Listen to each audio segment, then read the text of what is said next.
I will talk about naive Bayes algorithm. So naive Bayes is a supervised learning method used for classification.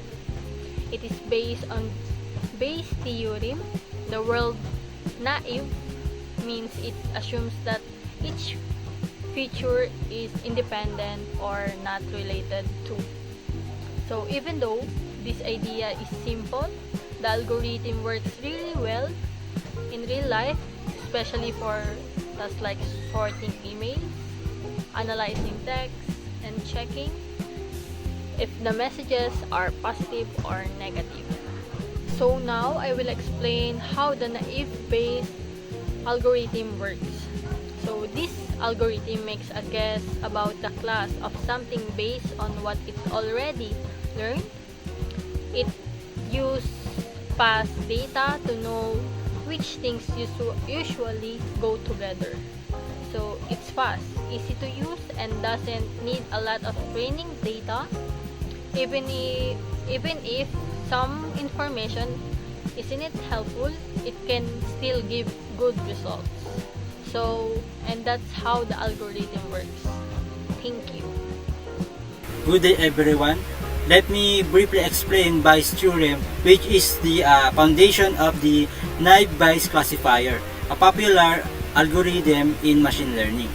Bayes' theorem helps us to calculate the probability of class or outcome represented by C given some evidence or predictor represented by C. It expresses as probability of C given by X is equal to probability of X given C multiplied by probability of C divided by probability of X, where probability of C given X posterior probability of class C given the predictor X. Probability of X given C likelihood, which is the probability of predictor X given class C. Probability of C is the prior probability of class C. Probability of X prior probability of predictor X. So now let's move on to the next slide. We apply these classification problems. We calculate probability of C given X for the all possible classes and choose the one with the highest value. The key here is the naive assumption, we assume all features are independent, even though this assumption is often false in real life.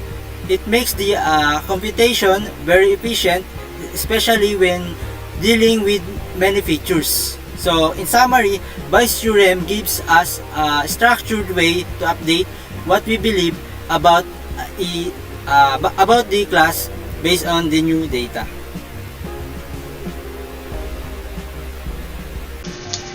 So good day everyone, my name is Mark Nelson B. Hamalin, and I'm discussing about the types of naive Bayes classifiers. Before I start, I would like to thank Mr. Barlam for discussing the Bayes theorem. So now we're proceeding to the types of naive Bayes. So there are several variants of the naive Bayes classifier depending on the nature of the features.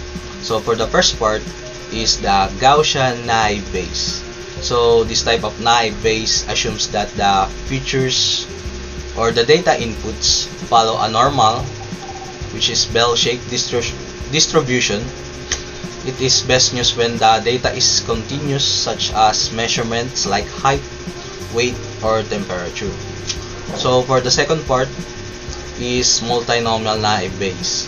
So this version is suitable for data that consists of counts or frequencies.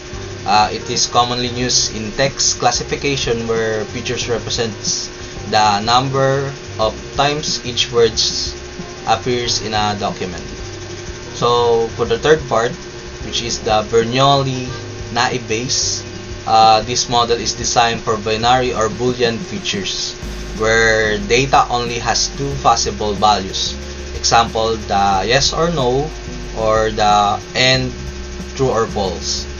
It works well when the features indicate the presence or absence of a particular characteristic, such as whether a word appears in a text. So for the last, which is the complement naive Bayes, this variant is an improvement of the multinomial naive Bayes, especially useful for datasets where the classes are imbalanced. Example, some categories have much more data than others. It adjusts the calculation to reduce bias toward the more common classes. So that's all for my part. Now we're proceeding to the working mechanism of the naive Bayes, which is discussing by Isame Romero. I am Isame Romero and I'm going to discuss how naive Bayes works. First, we start by looking at how often certain features or words appear in different classes. For example, in spam detection, we count how often words like free or offer appear in spam emails compared to regular emails. We put this into a frequency table. And then second, we calculate the likelihood. That means the chance of seeing each word if the email is spam or not spam. Like for example, if the word free appears in 8 out of 10 spam emails, then its likelihood in spam is 80%. Then, we apply Bayes' theorem. This formula helps us reverse the question. Instead of asking how likely is this word in spam, we ask how likely is the email to be spam if it contains this word. We combine the prior probability of spam emails with the likelihoods of the words in the email. And then finally, we compare the results for all classes like spam versus not spam and pick the one with the highest probability. That's our prediction. So, if the email has words like free, win, and limited, and those strongly appear in spam, we probably classify the email as spam. Good day everyone, my name is Andre Miguel A. Rivera. Let's take a quick look at naive Bayes, a simple yet powerful classification algorithm. First, the advantages. Naive Bayes is a simple and fast to train, making it ideal for quick experiments. It performs well with high-dimensional data and even works efficiently with the small data sets. Plus, it's not sensitive to irrelevant feature, which can be a big timer saver during pre-processing. However, it does come with some drawbacks. Its strong independence assumption often doesn't match real-world data. It also struggles with correlated feature, which can impact accuracy. And when a feature value never appears in the training set, it gives a zero probability. Though we can fix this with techniques like Laplace smoothing. Despite these limitations, naive Bayes remains a reliable and surprisingly effective baseline for many classification problems. Thanks for watching. Hi, so on this part, we will be talking about how naive Bayes algorithm is being used in real-life situations. One of them is email spam filtering. This is one of the most common uses. Naive Bayes can look at the words in an email and decide if it's spam or a legitimate message. For example, if an email has many words like free, winner, or money, the algorithm might flag it as spam. Second one is sentiment analysis. This is about understanding the feelings. Naive Bayes can read reviews or social media posts and figure out if the person is expressing positive or negative emotions. This is helpful for businesses, to understand what customers think about their products or services. The third one is document categorization. Um, it it imagine you have many articles or blog posts. Knife Base can automatically sort them into different topics like politics, sports, or technology based on the words they contain. The fourth one is medical diagnosis. In some cases, Knife Base can help doctors by predicting the likelihood of a certain disease based on a patient's symptoms. It uses patterns learned from past patient data to make these predictions.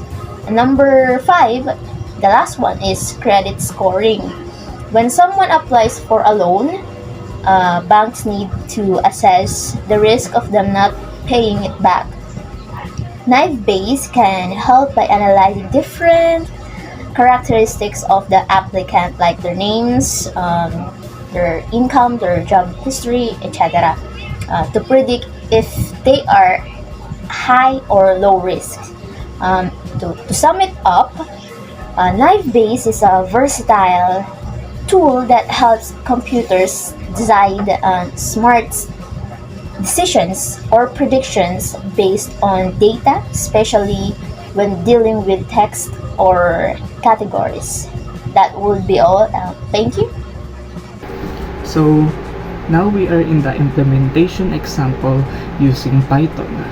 So as you can see in the picture, and I will explain it, it starts with a small data set where each entry has two features and a label, either 0 or 1.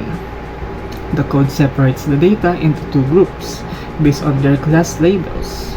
Then it calculates the mean, the average mean, of the features of each class. This means that represent the typical characteristics of each class, which are later used to evaluate how closely a new data point matches either group.